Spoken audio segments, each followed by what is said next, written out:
Beyond the Mic with Sean Dillon.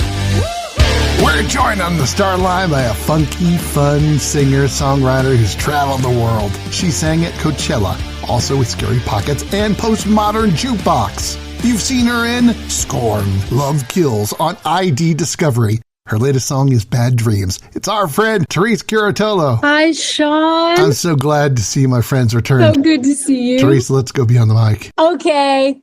Ding and I are here. We're ready for it. You said, quote, the music industry isn't moved by your potential. It's moved by your momentum. How has your momentum been since we last talked? It was really good. It was so good. It was intoxicating. And if I could encapsulate that intoxication, I don't think anybody would ever take a drug for the rest of their lives. Why?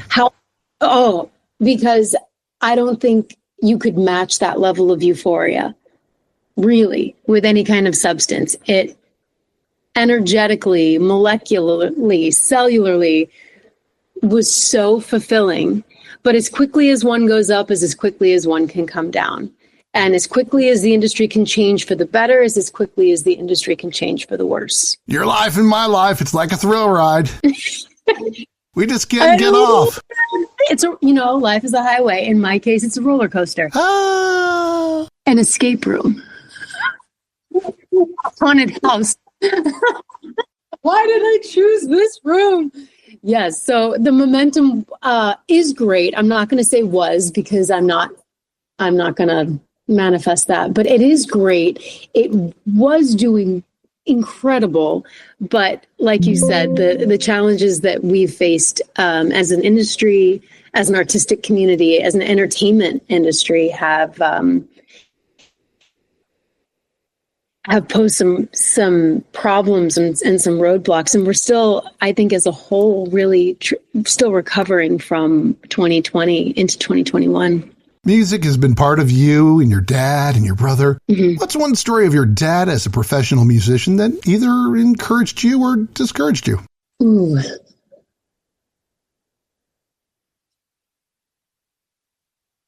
Let me get this out right. Okay. I think to see him work one job his whole life, little boy from Brooklyn, musical from his head to his toes, walking into an open call for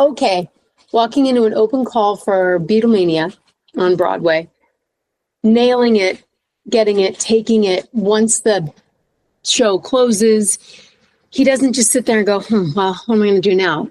On the West Coast, he then forms the group Rain, a tribute to the Beatles, which is the first tribute act of its kind, and the only tribute act with licensing to use the music from Sony. I digress. I think from that point, having a career 40 plus years to the point where Paul McCartney, Ringo Starr, Brian Wilson, Eric Carmen, these big's the wrong word. These living legends know your name and want to work with you, want to have you make music with them. I think that is a true testament to not only the perseverance of a musician, but when your reputation precedes you, when your musical knowledge, when your grace, when your professionalism precedes you, it invites other professionals into your world and into the room, and they want to hear and see that growth. And those are not no names. Those are the men that he studied, like classical people study Mozart and Beethoven. So the gravitas of his life. I mean, his life. And they're just like, oh, come on. If I ever had that, where, my heroes were hearing what I was doing and just, yeah, come be a part of that, I'd shit my pants. So I think it's not really one story. It's kind of just like an overview of my dad's whole story and the legends that he's invited in with his continuous professionalism and just artistic genius, really, because I don't know how he does what he does and how he's sustained what he has He just does it. He does it. And they're asking him to be in his bands and record on albums. And I was like, what? It's wild. What about the stories that discouraged you? Stories that discouraged me are him having something that he built and having it taken from him, having to go through lawsuits, having copyright infringements, having people try to capitalize on a product, on a show, on something that he built, on a corporation that he built, and please, and it being taken, stolen, and restamped. And that's his artistic intelligence. So he has always told me two things. It's all luck in this world. And that's something I try to push out of my brain, because when I'm feeling lucky, it's like, oh yeah, it's all luck in this world. But when I'm feeling unlucky, I'm like, God damn it, it's all luck in this world. So it's a double-edged sword, right? But then he's also told me, keep fighting the good fight. Just keep going. This won't beat me. Keep going, keep going. And I think that his career is a testament of that. You've written Hope, Love, Dis Daniel, and now Have Bad Dreams. Yeah. Why is your music different and better now? Because I'm not the same person I was yesterday. And you can say that every day. Yep. You can truly say that every day. I'm not the person I was yesterday. I don't even know the person who talked to you last time, like what, 2021? Look at that and I'm like, oh my goodness. I feel like I had training wheels on, right? And now But you were so successful then. Yes, but I can say I'm so successful now, and then I've talked to you in 3 years and I'm like, what was I even talking about in 2025? So I think maturity and growth are so poignant, at least in my life right now. It's like every season provides something new for me and some kind of growth. And since I last spoke to you, like I said, the highs were really high and the lows were really low. And we're balancing. We're finding a common ground right now. So what was that high? The high was as soon as the floodgates opened, after the travel restrictions were lifted, after COVID, and we went full steam ahead. We were touring. I don't even think I saw my home for a month cumulative. I was just on the road, and that feeds me in a different way. Some artists don't like going on the road. I love it. It feeds me. Tinkerbell needs applause to survive, right? So I loved going back out there. I missed the human connection, especially through music. So that was an outrageous high. And I love traveling and I love sharing music with live audiences, as well as the momentum that my personal catalog started to gain. It was like the most perfect marriage. I was like, this is happening. I'm doing music. I'm singing music. I'm meeting people. This is outrageously cool. Yes. Thank you, universe. More please. And more please came. And then it went, I'm gonna need to stop. I'm gonna let you finish, but I'm gonna need to stop you right there. How did Paul help you as a producer on Daniel and in general musically? So Paul, being my little brother, he is an incredible aspiring producer. And what he always says to me is, Therese, you write the music, you bring it to me, and then I hear it differently. And thank God for that, because I suffer from something called demoitis, where, I'll write something and living where I live, I write pretty soft, and I just, I thumb it out, I write it, and it doesn't have the chutzpah. When Paul listens to it, he goes, yeah, that's great. I think it should sound like this. So I'll say, it was kind of inspired like this, and then I give him some references, and he goes, No. And then he picks up the guitar, which he plays every instrument, knows he's a virtuoso, just like Dad. It's not something that I got, Sean. Yeah. I got the songwriting. They got the virtuosity of the music. And Paul's ear is so finely tuned, like Dad, that he can hear the retro inspiration instantaneously and go, that lends itself to this. This is where you got this, and this is how we're going to do this. And he builds on it, and he takes his time. That's something that he does. He takes his time. He doesn't rush a project. He layers it. He takes his time. He lets it really marinate in the sauce. Therese Curatolo joins us beyond the mic. You've been dreading this, but No. it's time for the Rocking 88 random questions. Answer with the first thing that comes to your mind. Therese, there is no pressure. The Rockin' 8! Have you ever seen a shooting star, and has your wish come true yet? Yes, I have. And I don't remember the wish, so I don't know. If you had to get rid of the color teal or orange, your two favorites, forever, which one is skin in the heave-ho? Probably orange. Really? I don't know why. Well, teal's in the blue family, and blue equals peace, and I need a lot of that. Orange, I love. It's bright and sunny, but then it reminds me of the sun, and the sun damages me a lot, so maybe we'll just get rid of orange. Time for a trick question. The best Beatle is obviously... That's mean. That's mean. I don't know. I don't know. Because I love them all. They are all equally my 4 uncles. I don't know. George. I thought it would be Ringo. Your favorite color of makeup is? Ooh.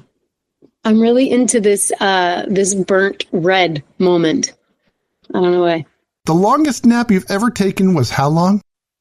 I've come home from tours and skipped a day. Love it. Best thing about your orthodontist, Dr. Tom? Besides everything? Besides everything, Dr. Tom is everything to me. Everything. What does your cat Ding do that makes you smile? He's a lunatic. This little 7-month-old is a lunatic. But probably my favorite thing that he does is rile himself up into a frenzy and then plop himself down. And he does this thing where he'll just he'll open his legs up and he'll peek through his legs just to see if I'm looking, just to make sure I've still got eyes on him. And then he'll start to pant because he was raised by wolves. Like its owner. He's crazy. Best thing you've found during your last thrifting expedition? Ooh. Oh, wait. I found a pair of vintage Fry boots that are not like the trendy campus boot that everyone's wearing right now. Like these were the ones that clearly my dad was talking about. I used to wear some cowboy boots, Fry boots in the 70s. They are vintage, and I'm obsessed with them. Therese Curatolo joins us beyond the mic. I want to know the story of this photo. Okay. CBeyondthemic.com for the photo. You would find that. So Are you being a princess or Jasmine? I Yep. love that you pulled your brother's mask over his eyes so he couldn't see. I mean, that was all Paul. He's helpless. He's helpless. So tell me the story. That's how he wore his COVID mask too. So I really so this Halloween happened to be a Halloween where my grandparents were visiting from New York, and my grandmother was an incredible seamstress. So I said I wanted to be Princess Jasmine. I think this was the year of Aladdin, clearly. Uh-huh. And no, I did not do my own makeup. I think grandma did that too. But instead, my grandmother she's a product of 1920. So she refused to let my mom go out and buy a store-bought costume because, everyone was going to have that. So I told her what I wanted to be, and she would sit there every day and work on this costume. And she said, I'll make it for you. I'll make it. Picked out the fabric, the whole 9 yards. And I was so stoked. Looking back on it, get you a grandma that makes your costumes, but makes them exquisite with the sequins and the gem and the whole thing, the chiffon, just... Yeah, so that was Princess Jasmine. Well, Princess Jasmine, before you started touring as a musician, you were a brand specialist and a makeup artist. I was. So would you ever want your own line of makeup, and what would you call it? Ooh. Meow Cosmetics. It's the cat's meow. It's the cat's meow. Exactly. Cat winged eyeliner. We're talking feline, just... everything pulled and tight and snatched. I think that would be fun. But as a fan of these different brands that have been created by different artists, Selena Gomez, Rihanna, I don't know that I would want to take that on. I think I just want to be known for the music and not, Lady Gaga just came out with a line, which I absolutely do love. I just like wearing their makeup. I'd rather tout their makeup than write about it. So you have an unhealthy love affair with glitter. Some people have said that you're either a musician or stripper with the amount of glitter you own. Not wrong. What makes the herpes of crafting so much fun for you? It's a crafting. That's a line. That is a line I want to coin. Okay. I think what it is that it is the herpes of crafting. Truly, it's that you know you've been around me when you walk away with a little bit of glitter. All it takes is a hug. That's, oh my God. Or yeah, I just love it. I just think, I had she's going to kill me. One of my dearest friends and choreographers in Reno, Lisa Dusich, she runs Reno Dance Company. She's unmatched. I've been performing with her company yearly since I was in college. And she would always say, no, I mean, you need more bling, Therese. You need more bling. You need more bling. Because she is a showgirl, was a showgirl. And I don't know why, and going back to grandma, and everything was sequined and everything sparkled. Just, if you're going to be on stage, sparkle. And I never, like to wear anything gaudy, around my face, neck. I was never really into that. So I was just like, if I'm going to be in a theater of thousands of seats, the one thing you're going to see are my eyes and my teeth. Those are the things you're going to see. So I figured out a way to merge that vaudevillian flapper makeup, but make it modern with all that sparkle, and making it gaudy kind of accidentally became a talking point and a look. And I mean, women say they hate it, but then they turn up wearing the exact same damn thing. So hate me louder. Since you brought up Reno, you started your college musical training with Dr. Catherine DeBoer at Nevada before auditioning with the Metropolitan Opera twice. Mm-hmm. How has your love of music changed from Reno to today? Well, being out of college in the beautiful cocoon that is university and in the real working world, in the industry, I've had moments where I really cling to the classical training and the actual education that I was provided, because the industry side robs so much love and joy from the actual art, from music. And I understand now why we have admin, we have managers, we have agents, and why we have artists that just pour everything they've got into the craft, and they let admin take care of everything else. Because when you're doing both, it can rob a lot from your creative spirit. That being said, as an artist writing and releasing my own things, I think my love for the music has grown insurmountably. And everything that I write, every vowel that I form doesn't go without thoughts of the university and where I come from and how I trained, and how this will provide some kind of longevity in my future. Therese, how's the way you sing changed from your opera days to today? Well, funny enough, on TikTok, people keep going, but when are you going to do Pat Benatar? And I love when they give me their dissertations in the comments. Like, Pat Benatar went to school for opera. Because they know better. It's almost like they're on to something.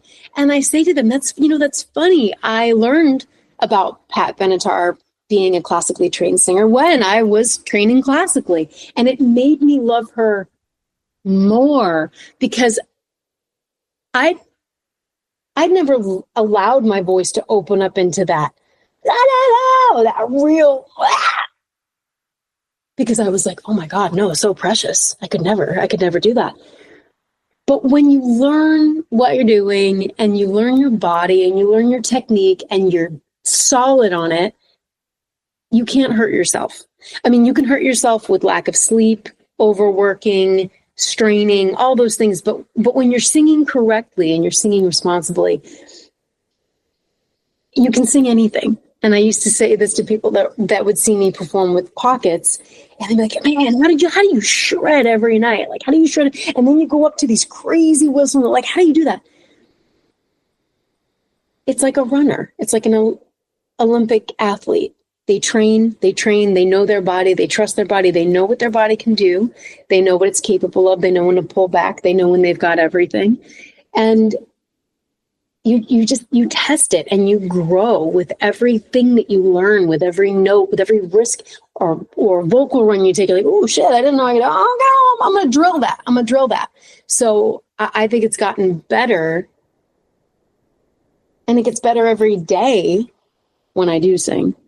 When I don't sing, I don't feel guilty about it. I just go, rest, baby, rest, rest, rest.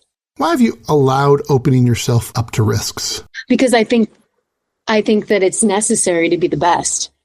Absolutely. In college, I wanted to sing the hardest fucking arias, the hardest arias. And Catherine, Dr. DeBoer, was like, maybe not. And she would try to hand me something challenging, like, here, do a coloratura. And I would look at her and go, maybe not. That's not my voice. But learning coloratura brought me to the bigger arias. So it's a trade-off. And I think I've always been wired to challenge myself and learn the hardest thing first, and then almost backtrack. It's really counterproductive if you think about it, but that's how my brain works. Like, no, if I'm going to learn the guitar, God damn it, I want to learn Paul Simon first.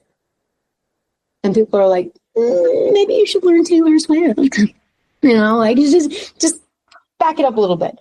But I wanna run before I can crawl. And yes, it's been problematic, but it's also been very self-serving. So what's your dream opera to sing? Oh, La Boheme, hands down. I think it's one of the greatest works ever written. Oh, beautiful. Most emotional. What about a Broadway show? Wow, it's like you're in my brain. This morning, I'm going to let you guys in on a little dream state. I do have crazy dreams, right? Hence the next release, Bad Dreams. Mm-hmm. And when I wake up from them, I immediately walk myself through them and I dissect. Why did I go here? Why did I see this? What was this trying to tell? Like, just, symbolism and woo-woo, different metaphysical stuff. Why did I go there in my subconscious mind? So this morning I woke up, and I'm telling you, Sean, this is real. This is tripping me out right now. The fact that I just spoke about my grandparents in that photo, right? This morning, I wake up from a dream where I was called in day of to put on the blue dress and play Glinda in Wicked. And they called me because they knew I knew the whole fucking show. Backwards, frontwards, that. They were like, hey, we need you to do it. No, the dress will fit. Just, yeah, okay. And I remember I'm putting the dress on in the aisle of the theater, and the house is packed. So it's not like I gave them any kind of surprise. I was just putting the dress on, zipping it, making sure, like, putting the wig on, tucking it. And I'm calling down the road to make sure that my family's seated in their little, promo aisle. Everyone's good. And I saw my grandparents were there that I haven't seen in years. Parents, everyone's there. Okay, and then I run around the back, and I'm getting it all, and I'm going, God damn it, where's the script? Where's the script? I know all the music, but I just want to make sure that my cues are right. Can I have a script? Couldn't find a script, so I was winging it. But that was that was the dream that I woke up from this morning, and I went, wow, the universe is a really big bully right now, because why did I need to go there? I haven't thought about Broadway or that show in some time, but man, I woke up and I was like, damn, I would have killed that too. I'm ready. I would have done it. So Telsey, give me a call. I'm ready to go in, coach. Therese Curatolo joins us beyond the mic. It's like a roller click, click, click, click, click, click, click, click, click, click, click, click, click, click. And drop. Now the drop. So what was that low? We talked about the highs. What was that low? Mm-hmm. And how did you overcome that adversity? The low was knowing the last time I was going to go on tour with a group that I poured a lot of my heart and soul into. And I just knew it. I knew it.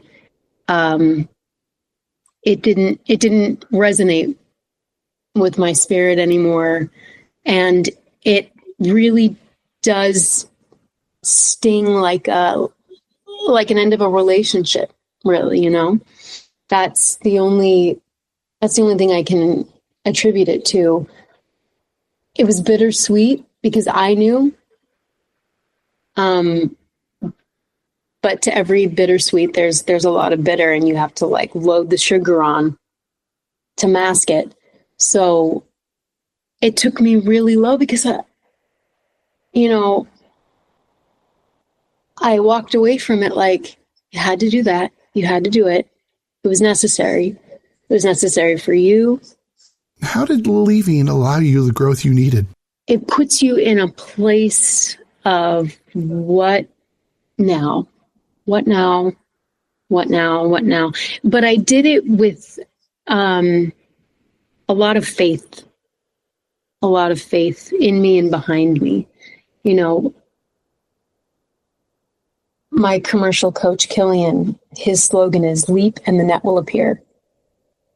So that's what I did. This isn't serving me anymore. And I have more,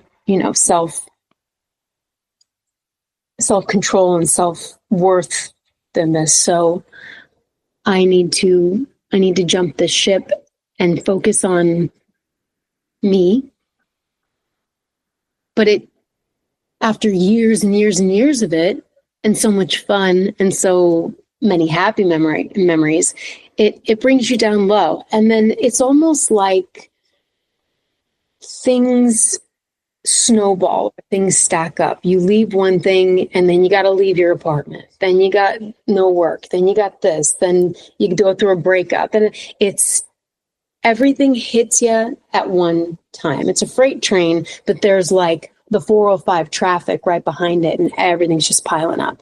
So it took me down really, really low. It didn't get me down, in the words of Raging Bull. It never got me down, but it brought me to a low point after having flown so high for years. So I'm I've learned to rest, not give up. Rest, not give up. Just kind of listen to the meter inside and just rest. Not everything needs your attention right in that moment. It took the mirror that I had on them and it just turned it right toward me. So I had to sit and stare at it for a long time and go, that's who you work for, right there. That you work for you. You make music for you. It comes from you. You need to love you now. You need to pour into you. Which musician would you love as a mentor? That's really hard, Sean. That's why I ask you, Therese. I would say the one that just left us 2 weeks ago, Brian Wilson. That's who I would want. Uncle Brian. So why was the late, great Brian Wilson able to touch your heart and change your life? He was asked to water his talent down, to water himself down, to put on a striped shirt and pop out surf hits, because that's what Capitol Records wanted. That's what his dad wanted. But I don't know how, in what universe, you can pop out, blah, blah, blah, blah, blah. Yeah, everybody's surfing, everybody's great.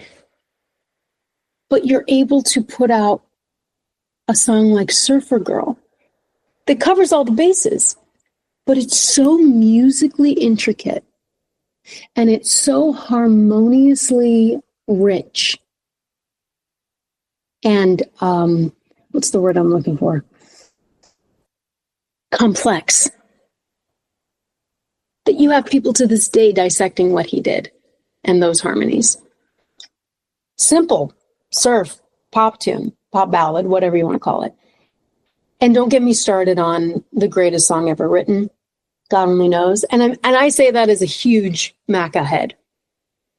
McCartney knows no wrong, right? In my eyes. But I think that Brian Wilson really did truly write the greatest song of all time. And he didn't even sing it. That's his brother. So what's the power as a songwriter of giving away a song? I don't know. I think about that a lot. I think, well, if I wrote this, I just write this, and then because every song that comes from my intelligence, it's still a piece of me. So I don't know how easy it would be to like grow something, nurture something, and then just give it up for adoption. But I feel like at that point with Brian, he wrote the song and he knew that he was merely a portal for the to enter and exit. And I don't know the deets, but who knows if he was too weak within himself to sing it, if it was too powerful for him, if it was too overpowering for him and he had to have his brother Carl sing it. Maybe that was the whole point. That's why he wrote it, because God only knows where I'd be without my brothers. I don't know. There's so much, but it's amazing. So who would you love to mentor? When I see or hear or know of someone, I will let you know. Right now, I don't know. The pool is looking weird. Now, your fans are called Bing Bongs. What are your enemies called? I can't say that. My enemies turn into songs. I always said you were an old soul. What era of music would you have fit into best? Doris Day, Connie Francis, Julie Andrews, hands down. As much as I love the 70s and the 60s, I feel like the 50s really, Ella Fitzgerald, Doris Day, all of that. Those old Disney princesses, that real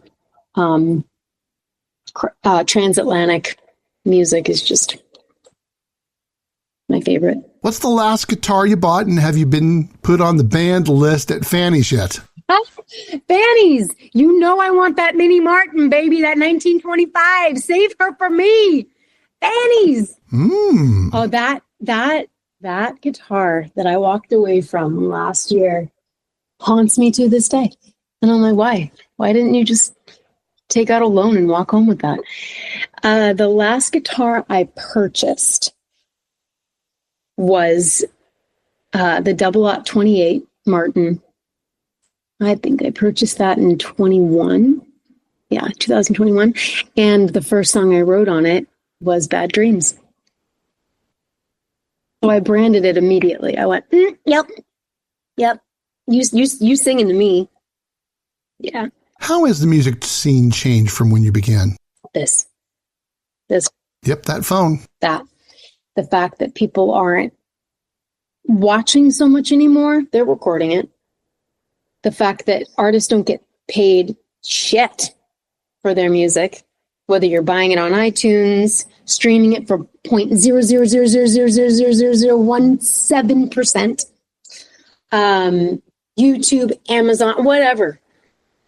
We're paying to play unless you're umbrellaed under a major label, which is very, very sad and disheartening. But again, I go back to that's why we cling to live music. We cling to tours. We want to go out. We want to, because there's funding in that. There's not only do you reach a broader audience when you put yourself literally in the lion's den, but it pays. It subsidizes everything that we do behind the scenes, everything that we're paying for to give you this Instagram post of 35 seconds with a pretty canvas and please pre-save this link, all that, all the hoops we have to jump through for these streaming platforms and how much money we give to the conglomerate for just a chance, for just a listen, for a share, for a like, it's changed so much. When I was performing,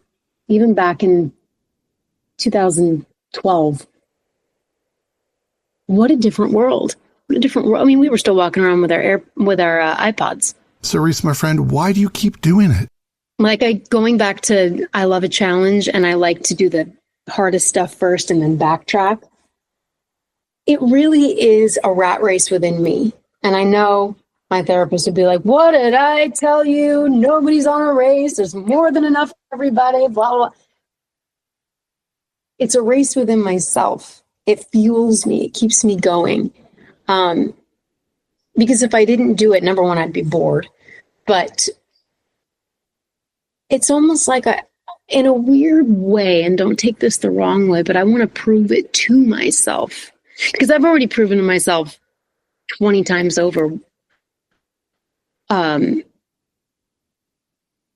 how capable I am talent-wise and what I can achieve. But I want to achieve things that really some days seem unattainable. But I keep doing it because, God damn it, like Dad says, it's not going to beat me. This is not going to beat me.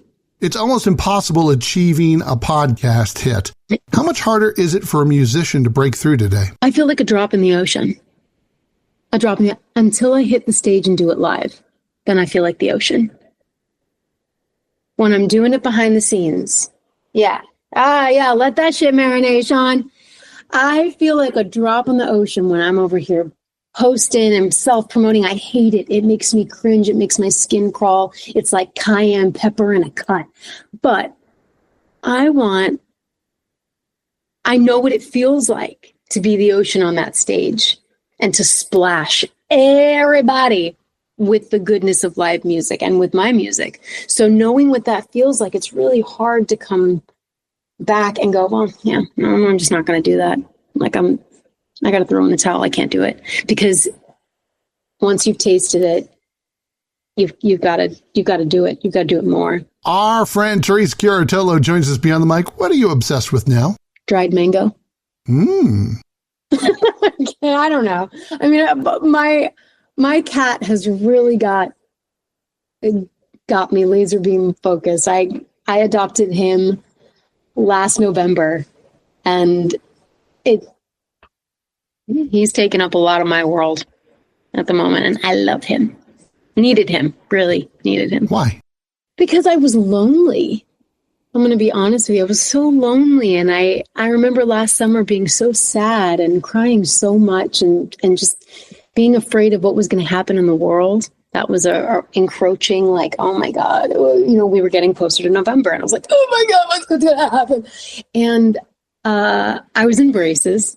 Last summer. That'll do something to you. But in the best way, I went home because I had to vote in Nevada, went home, got my braces off, and my dad pulls up this little post that goes, oh, look, free kittens. And I was like, send me that post right now. He goes, you're out of your mind. You can't have a cat. And I said, yes, I can. I got no boyfriend. I got no kids. I can have a cat. And he goes, you tour. You're a traveling musician. You can have a cat. I'm going to train him to be a tour bus cat. I can have a cat. He's learning the potty right now. He's learning how to use the potty right now, folks. You can train a cat. Yes, you can. So yeah, he gave me something to focus on other than numbers, stats, release dates, going and chasing work and likes and comments. And it's a beautiful thing. A very beautiful thing. Why is it easier yet harder the more people see you for you to get to where you want to be musically? Well, I used to fantasize about doing these digital detoxes where I'd be like, I'm going to put this out and then I'm just going to go escape to the Alps for a month, 2 months, just go off the grid, shut my... That is not an option in my sweet little indie world at the moment, because like I said, doesn't care about your talent. It cares about your momentum. We're in the game now. We got skin in the game, and we got to keep going. I've given up the philosophy that people are going to burn out on me. They're going to be so sick of seeing my face. They're going to be so sick of this, so sick of me promoting a new song. The people that want to see you win, want to see you win. The people that like what you're doing look forward to it. So I always had this like crippling, not imposter syndrome, because I know who I am and where I'm. but this feeling like, oh God, people are oh God, they're just gonna get so sick of me, and I'm sick of me. I'm bumming myself out. But you gotta show up every day like it's the first day. Going back to like, you've already tasted that, and you got to quench your thirst for it. You got to keep going. Otherwise, I mean, no one's going to come in and do it for you. Why does writing heartbreak folk soothe the pains in your own heart? Because it's a diary set to music. It doesn't require a lot of forethought. And if you've listened to it, some people might argue it didn't require it. I mean, there was no forethought. It just kind of comes out. And it's therapeutic because once it's out and once I hear it back and I hear it musically, it doesn't sting as much. And it's almost like the scab is forming and we can move on. Okay, great. On to the next heartbreak, folks. What's it going to be this year? I don't know. Speaking of scabs, have you let the heartache of Daniel finally go? Or are you still hanging on to it? Daniel wasn't really a heartache at all. Bad Dreams is a heartache. I'm not going to lie to you. But Daniel was accidental. Daniel was funny because I was fucking frustrated. I was frustrated beyond. And I just wrote these words down that really could pin somebody to a wall. And I didn't think much of it. I wrote it and then I demoed it again, gave it to Paul, and Paul's like, now hear me out. Hear me out. He goes, you're writing it like an Americana. Yeah.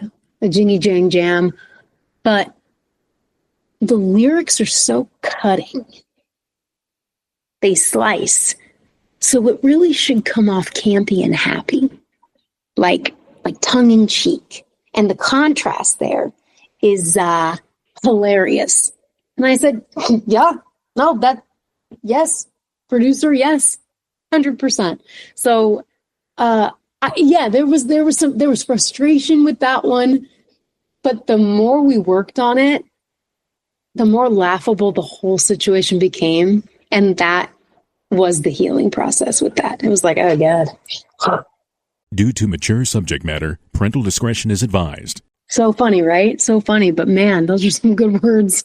Going on the road is tough as a musician. You're challenged from being away from home. Also, test your strength staying sober and smiling in times that some people would say are really tough. How has going on the road changed and challenged you in the last 5 years? When you go on the road, you have to really maintain your discipline in any area. If you're challenged with sobriety, diet, sleep, partying, whatever, and I'm not, but the discipline for me is trying to stay as slippery as an eel, in the sense that other personalities, other projections, other characters don't stick to me. Almost like I have to spray repellent on before I go on the road, because as a self-proclaimed empath, which I really am, I absorb. I don't observe, I absorb. And touring copiously. And I think it was finally my third big European tour I went. And I just separated myself, not in a holier than thou way, but just I don't need to be involved in everything. And you start to shield yourself, and that's discipline. Because life of the party, I want to jump in. I want to be involved in the foam party. I want to go, but it takes discipline and boundaries to just shelter yourself when there are so many active personalities and energies running rampant on the road. Beyond the Mic makes you think, laugh, and go, damn it, Sean. So why'd you want to come back? Heather Yeomans, she introduced us, right? Yep. Yeah, Divine Intervention. And meeting her was Divine Intervention as well. She's such a beautiful soul. I think, going back to when we last spoke, I mentioned that I felt like I had training wheels on, because I'd never pitched my music. I'd never sent EPKs out in PR. This was a whole new world for me. So this being one of my first 4 podcast interviews, or, musical interviews in general, it was poignant to me because you were so warm, educated, thoughtful in your discovery and your questions, and I felt instantaneously connected to you as a human, just beyond the mic, right? And your beautiful wife, and you guys were just so warm and encouraging that I felt like, oh my gosh, this man actually sees me and cares about what I'm doing, not just the people that drill questions and splice and dice, and it's a flash in the pan. So this one was really special to me, and it stayed with me. So here I am, blessed to be back. Thank you so much. Thank you. Who's the one person you want to sing with or for? I would love to sing for and with Harry Styles. Harry, call her now. I saw him in Amsterdam in 23, friends playing with him, and I was enamored, absolutely enamored. I was like, that, I got to write with that guy. I got to sing with that guy. So, anytime, Harry. You've had strange problems with men. What's the strangest skeleton you have found in a guy's closet? Strangest skeleton. Wow.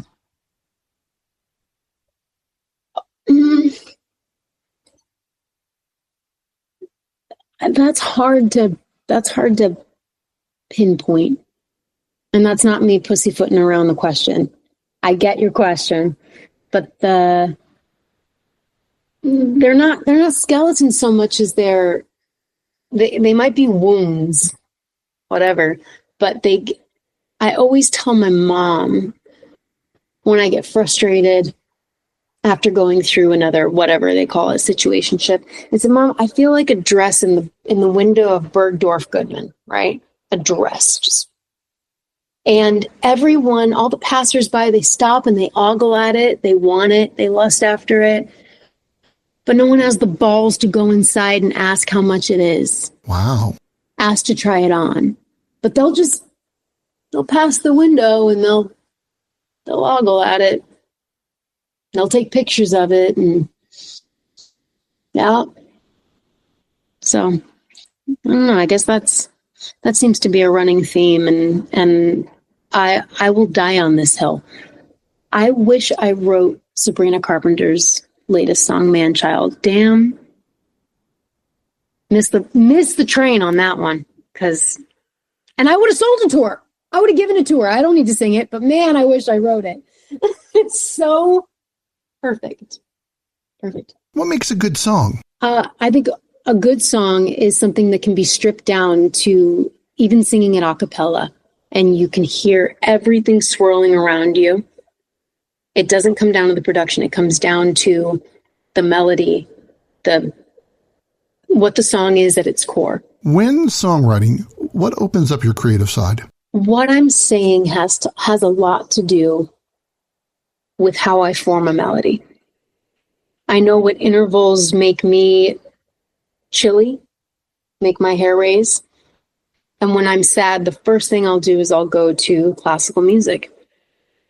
And the modes in classical changes, whether we know it or not, as musicians and as listeners, those familiar melodies are so ingrained in us. It's almost like they're in our DNA that me speaking personally, I have absolutely no conscious thought as to regurgitating them. They just kind of come out, and I just know what it's going to take to pull me when I write a line and I have to sit. Oh my God! Then I know that other people are going to share in that effect. So, Therese, what's next for you musically? The music that's coming out for the rest of the year, I've been sitting on like Mother Goose. I don't know why. I think it didn't feel like the right time last year to release music amid all the chaos. Not saying that this year is any better, but what I can say is the time for the music is now. It's now. And the music is great. The music is coming from different collaborations with different producers and musicians, and it's leveling up. It's a different era. And I don't really like the word era because Taylor Swift coined it. I don't like it. But it's a new era. Time for the uncomfortable question with Therese Curatolo beyond the mic. You've modeled, acted, sang, lived, lost, loved. What makes you happy now? Loaded baked potato of a question. I guess what makes me happy now is knowing that some of the happiest days and best moments of my life on this planet haven't even happened yet. And I know that's weird because, like, how can something in the future make you happy now? Because it's just hope. It's excitement for what's coming. And looking back on the last 5 years, if this little independent artist that can sustain and live through that with the grace that I think I did, then what else? Like, let's keep going. We're going to be fine. We're going to be fine. It's the hope and the excitement for the future and for the real happiest days that bring me happiness now. Because you just assume it's now. Make you happy now. You bring up your mom, so it's time for one big question with Therese Curatolo beyond the mic. They're all big questions, Sean. They're all big questions. You're making me over here sweat. I need to take the sweatshirt off now. Therese, what's the one lesson that the best lesson your mom's ever given you? Is to be happy now. Be happy now. Because you'll get older and you'll look back and go, what the fuck was I doing wasting my life being sad? I was wasting so much time being sad. She just screamed this out. And I say scream because in text, they were all caps. So that is screaming. She screamed this to me over the weekend. She's like, stop wasting fucking time being sad. You're going to waste so much time being sad. Be happy now. You and me, we're empaths. The best Beatle? Obviously, George. Mrs. the Genius of Brian Wilson, who wants you to hear her latest song, Bad Dreams. Our friend, Therese Curatolo, thanks for returning with us today. That was awesome. Wow, what a cool wrap up. And that, my friends, is a Beyond the Mic XL. If you're enjoying these conversations, please check out another Beyond the Mic episode to find more actors, artists, and people you need to know. We'd also appreciate a like and subscribe on the Good Pods app.